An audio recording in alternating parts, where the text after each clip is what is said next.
Splinters.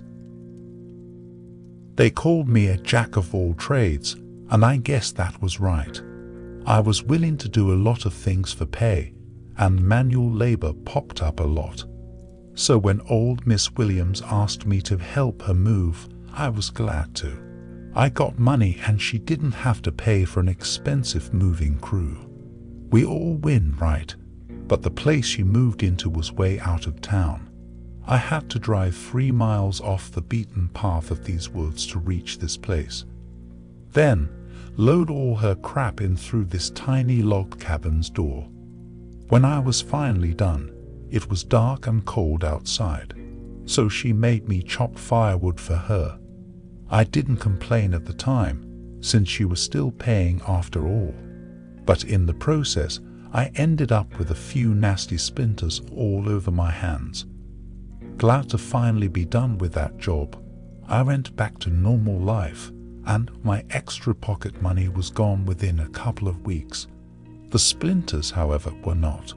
I tried plucking them out with tweezers, but the little things hung on.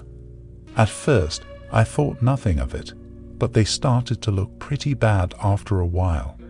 I guess they got infected, because they started oozing all types of liquids.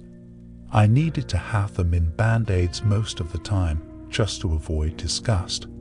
I finally caved in and went to a dermatologist, and he recommended the usual: Neosporin peroxide, washing my hands, stop picking at them, etc.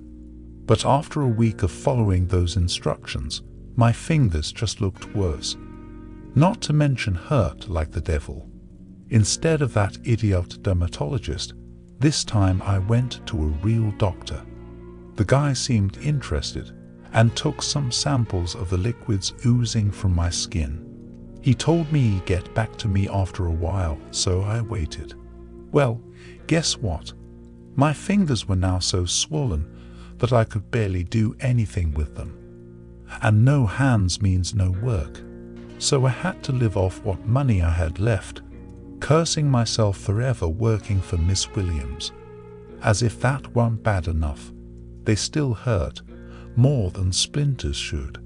I had them wrapped up a lot, and I doubt I could even move them anymore. Finally, the doctor got back to me. We got around to meeting each other again, because he said he wanted to show me something in person. What he ended up handing me was a printout from some webpage about a rare parasite that I'd never heard of. The thing crawls under people's skin and starts eating away at their muscle tissue, generally causing hell for its host. As soon as it gets big enough, it lays its eggs in the host's bloodstream, so the little baby parasites can get all over the body. The worst thing about these bugs is that they're really tiny. So tiny, they could be mistaken for a splinter.